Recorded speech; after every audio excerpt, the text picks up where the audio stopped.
Hello बच्चों, welcome to our YouTube channel. तो आज हम करेंगे standard ninth maths two geometry का सेकंड चैप्टर जिसका नाम है पैरेलल लाइंस। इसके मैंने काफ़ी लेक्चर्स ऑलरेडी अपलोड कर दिए हैं जिसमें मैंने आपको practice set 2.1 and practice set 2.2 कराया था।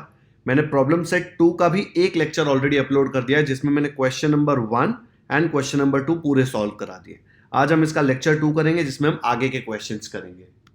देखते हैं इसका थर्ड क्वेश्चन। थर्ड क्वेश्चन में दिया है prove that if a line is perpendicular to one of the two parallel lines. Question समझना सबसे ज्यादा इंपॉर्टेंट है। पहले ही दिमाग में ऐसा मत सोचो कि सोल्यूशन क्या निकालना है। पहले एकदम ध्यान से कॉन्सेंट्रेशन से क्वेश्चन समझ लो, 50% ऑफ प्रॉब्लम वहीं पे सॉल्व हो जाएगा।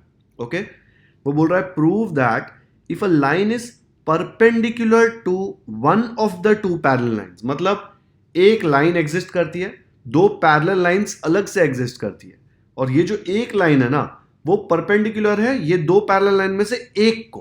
ठीक है, दोनों को परपेंडिकुलर नहीं बोल रहा है, बोल रहा है भाई एक को वो परपेंडिकुलर है। Then it is perpendicular to the other line also. And आपको प्रूव करना है कि अगर वो एक को परपेंडिकुलर है तो दूसरे को भी ऑटोमेटिकली परपेंडिकुलर होनी चाहिए। ये प्रूव करना है। तो इसका फिगर कैसे बनेगा? दो पैरेलल लाइन होगी, वो तो दिया हुआ है, और एक ऐसी लाइन होगी जो एक लाइन को परपेंडिकुलर होगी। आपको प्रूव करना है कि वो दूसरे लाइन को भी परपेंडिकुलर है। बस इतना सिंपल सा क्वेश्चन है। ठीक है, जितना ज्यादा छोटा क्वेश्चन होगा ना हमेशा थोड़ा कॉम्प्लिकेटेड होता है, बिकॉज बहुत सारी इंफॉर्मेशन आपको खुद निकालनी पड़ती है। ये क्वेश्चन में ऐसा नहीं था, इसमें ऑलमोस्ट सब कुछ दिया हुआ है। चलो सॉल्व करते हैं। तो इसका फिगर ऐसे आ जाएगा।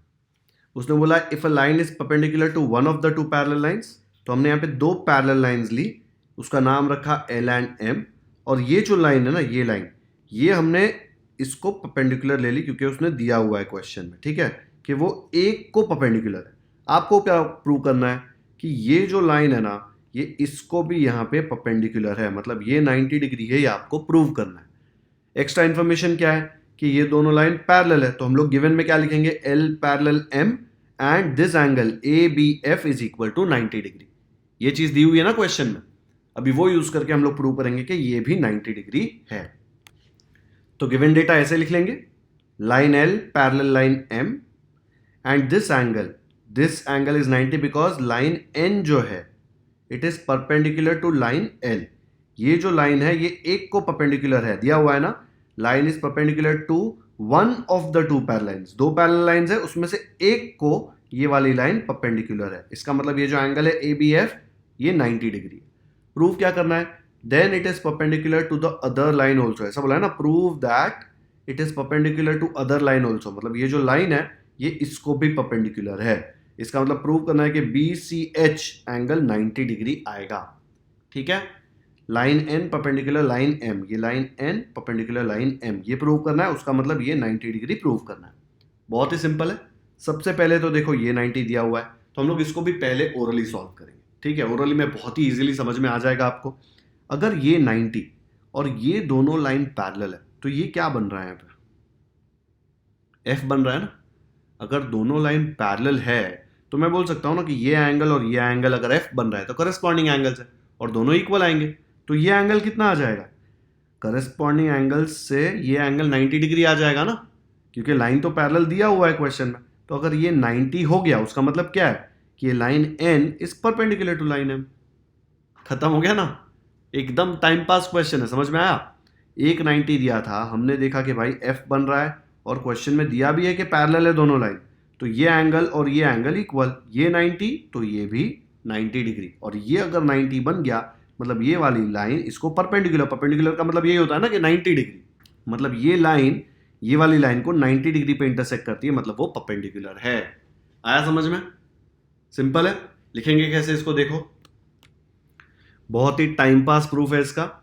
जो मैंने बोला था सेम चीज लिख रहा हूं यहां पे, line N perpendicular line L. ठीक है, ये दिया हुआ है।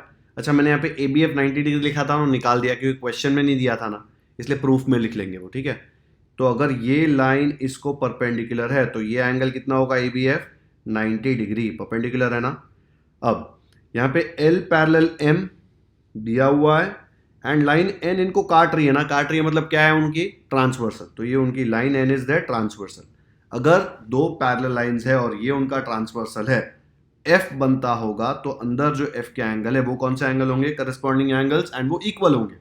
तो मैं बोल सकता हूं A B F is equal to B C H, ठीक है, क्यों, करस्पॉन्डिंग एंगल्स। लेकिन ए बी एफ का मेजरमेंट क्या है, 90 डिग्री, तो इसके जगह पे 90 डाल दूं तो बी सी एच का मेजरमेंट 90 डिग्री आ गया ना, दोनों का सेम आने वाला है, दोनों इक्वल है। तो अगर ये 90 तो बी सी एच भी 90। जैसे ही बी सी एच 90 हुआ मैं क्या बोल सकता हूं, line N perpendicular line M, वही तो प्रूव करना था ना। तो अपने फेवरेट 3 शब्द क्या है, हेंस कॉमा प्रूव्ड, फिर फुल स्टॉप, हो गया। आया समझ में? एक बार वीडियो पॉज करो, अच्छे से देखो, ओरली सॉल्व हो सकता था, उतना इजी क्वेश्चन है, लेकिन लिखना तो पड़ेगा। ये नंबर्स देखो, पहले मैंने इसको 1 दिया, फिर ये इक्वल आया उसको 2 दिया, फिर ये वैल्यू यूज किया ना 90 डिग्री यहाँ पे, तो फ्रॉम 1 एंड 2 लिखा, बिकॉज ये इक्वल है, यहां से पता चला 2 से, और इसका वैल्यू 90 डिग्री है 1 से पता चला, तो BCH 90 डिग्री फ्रॉम 1 एंड 2, ठीक है। ये ABF का वैल्यू 90 डिग्री मैंने यहाँ पे ही सब्स्टिट्यूट किया ना इक्वेशन 2 में, तो उससे मुझे पता चल गया BCH 90 डिग्री। डन। तो ये 90 और परपेंडिकुलर। जल्दी से खुद के नोटबुक में कॉपी कर लो। नेक्स्ट करते हैं। क्वेश्चन 4 क्या दिया है, in figure 2.24 measures of some angles are shown. ये 130 इधर लिखा है तो हम लोग 130 अज्यूम कर रहे हैं कि ये वाला एंगल है, ठीक है, एंड ये 50 इधर लिखा है तो हम लोग अज्यूम कर रहे हैं कि ये 50 है, वहीं पे लिखा है ना, और ये y इसके पास लिखा है तो हम लोग देख रहे हैं कि ये y है और ये वाला एंगल जो है वो x है, ठीक है। बहुत ही कंफ्यूजिंग वे में लिखा है, हम लोग ये जो वैल्यूज हमने अज्यूम किए वो हिसाब से कैलकुलेट करेंगे। ये भी x हो सकता है क्योंकि पागलों ने इधर x लिखा है, ये y इधर लिखा है तो ये भी y हो सकता है, तो फालतू में ये वाला यहाँ पे क्यों बनाया, कंफ्यूज करने के लिए, ठीक है। कोई नहीं, हमको फर्क नहीं पड़ता, जहां पे भी दिया हम लोग वैल्यू निकाल सकते हैं उसका।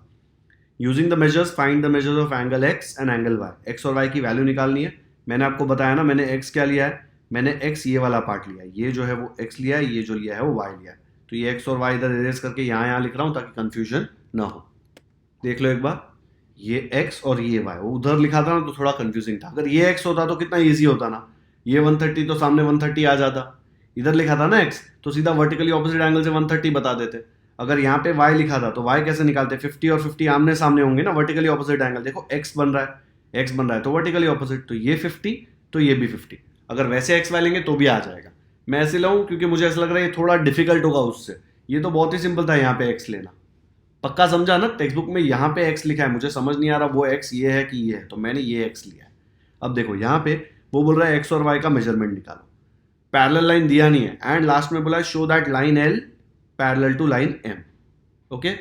तो अब देखो ये 130, ये एक पूरी स्ट्रेट लाइन है, उसके ऊपर ये लाइन बना दी है, तो ये वाला जो स्ट्रेट लाइन है इसको 2 एंगल में डिवाइड किया, 1 and 2, तो ये तो एंगल्स इन लीनियर पेयर है, तो 130 प्लस x कितना होगा, 130 प्लस x आ जाएगा आपको 180 डिग्रीज, तो x का वैल्यू क्या आ जाएगा 50 डिग्री, क्योंकि x 50 होगा तो दोनों को ऐड करेंगे तो 180 आएगा। वैसे ही ये भी एक स्ट्रेट लाइन है, उसके ऊपर ये लाइन बना हुआ है, तो ये स्ट्रेट लाइन के 2 एंगल्स बने हैं y और 50, तो y और 50 को ऐड कर दो, y प्लस 50 कितना होगा 180, अगर y प्लस 50 180 है तो y की वैल्यू आ जाएगी 130, तो ये y आपको आ गया 130, x आपको आया 50, ठीक है। ये दोनों वैल्यूज हमने निकाल ली। उसने बोला and hence show that line L parallel M, and hence का मतलब क्या होता है कि ये इन्फॉर्मेशन जो निकाली ना x और y की उसको यूज करो, तो x की 50 आई और y की 130 आई, दोनों को ऐड करो, 130 प्लस 50 आ जाएगा 180, बट x एंड y क्या है, इंटीरियर एंगल्स है ना, देखो यहाँ पे C बन रहा है, इंटीरियर एंगल्स है, अगर इंटीरियर एंगल्स का सम 180 है मतलब सप्लीमेंट्री है, तो मैं बोल सकता हूं कि line L parallel line M, क्योंकि देखो यही लाइन पे एंगल बन रहा है ना, तो दोनों लाइंस पैरेलल हो जाएगी इंटीरियर एंगल्स टेस्ट से। पक्का समझा? मैंने x की वैल्यू निकाली, y की निकाली, एंड वो यूज करके प्रूव कर दिया कि L is parallel to M। Okay, चलो इसको सॉल्व करते हैं। ऐसे लिख सकता हूं ना, AD is a straight line, ये जो लाइन है वो स्ट्रेट लाइन है, उसके ऊपर मैंने BC को ऐसे खड़ा कर दिया, BC is standing on it ना, तो 130 प्लस x मतलब ये angle ABC plus angle x कितना आएगा 180 डिग्री होगा, बिकॉज ये एक ही लाइन पे बन रहा है, तो angles in linear pair. Okay, अब x का वैल्यू निकालना है, ABC का वैल्यू क्या है, देखो ABC का वैल्यू दिया हुआ है 130, तो मैं यहाँ पे लिख सकता हूँ therefore 130 degrees plus angle x is equal to 180 degrees, therefore angle x क्या आ जाएगा, एंगल x को अगर मुझे निकालना है तो ये 180 डिग्री तो इधर रहेगा, ये 130 को वहाँ फेंक दो, x को अकेला कर दो, वहाँ जाके 130 क्या बन जाएगा, -130 डिग्रीज। 180 माइनस 130 आपको आ जाएगा 50 डिग्रीज। तो एंगल x कितना आया, 50 डिग्रीज। आया समझ में? तो ये x की वैल्यू तो हमने निकाल ली, इजी है ना। अब ऐसे ही वीडियो पॉज करो और खुद से लिखो। y की वैल्यू निकालनी है तो क्या करेंगे, उसके बाजू वाला 50 पता है ना, तो ये देखो ये स्ट्रेट लाइन है, ई एफ, डी नहीं लिखना बीच में, सिर्फ ई एफ लिख सकते हो ना, एंड पॉइंट्स लिखते हैं लाइन में। तो E F is a straight line with B D standing on it, देखो बी डी उसके ऊपर खड़ा है।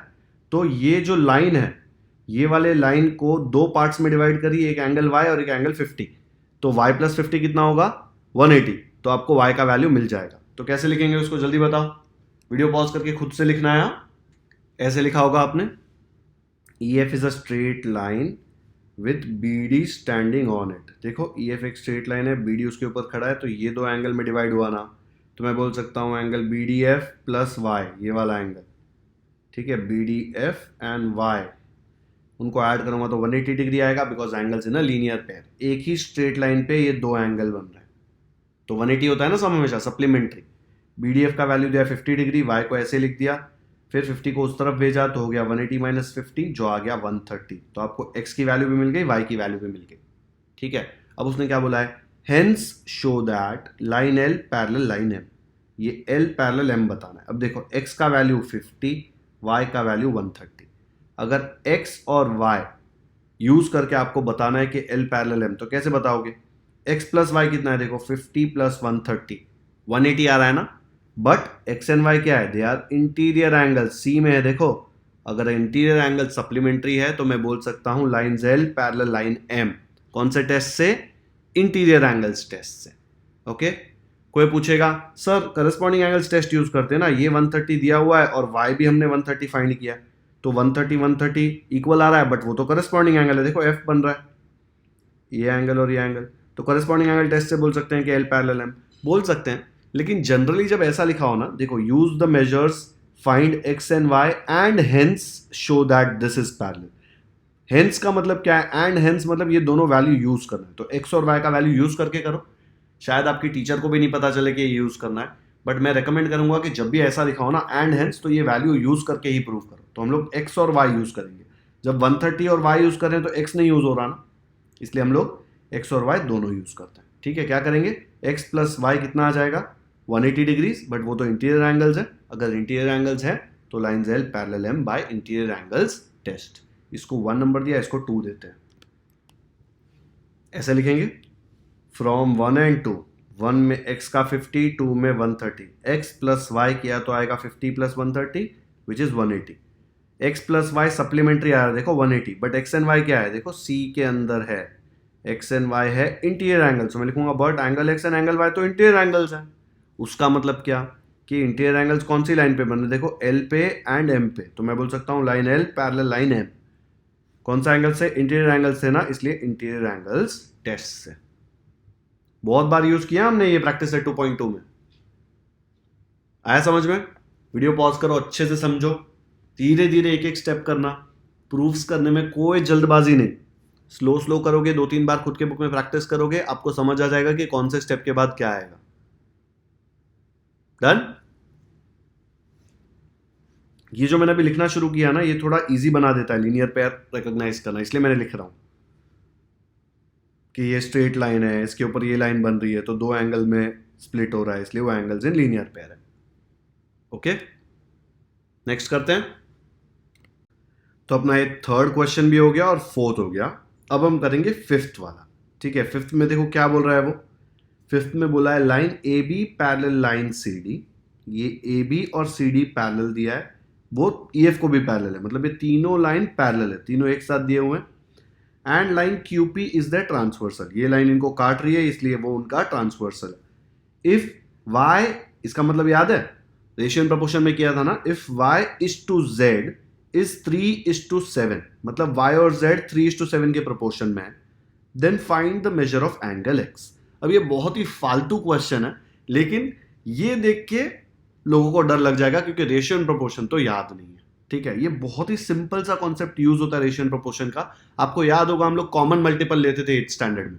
नहीं देखा है तो 8th स्टैंडर्ड का रेशियो एंड प्रोपोर्शन मैंने ऑलरेडी सिखाया है। आप 8th स्टैंडर्ड के प्लेलिस्ट में जाके अच्छे से रेशियो एंड प्रोपोर्शन समझो। मैं समझ सकता हूँ कि लॉकडाउन में कोई कोई स्कूल में वो चैप्टर ओमिट किया होगा।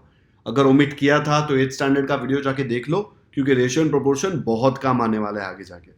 तो ये y/z इज इक्वल टू 3:7 दिया है, तो हम लोग कॉमन मल्टीपल लेके y और z के बीच का रिश्ता निकाल सकते हैं। Then you have to find the measure of angle x। Angle x इधर है, ठीक है। अब यहाँ पे ये टाइम पास क्वेश्चन में ये समझ में आ जाना चाहिए कि angle x plus angle y कितना आएगा। Angle x plus angle y 180 degree आना चाहिए, बिकॉज इंटीरियर एंगल्स है।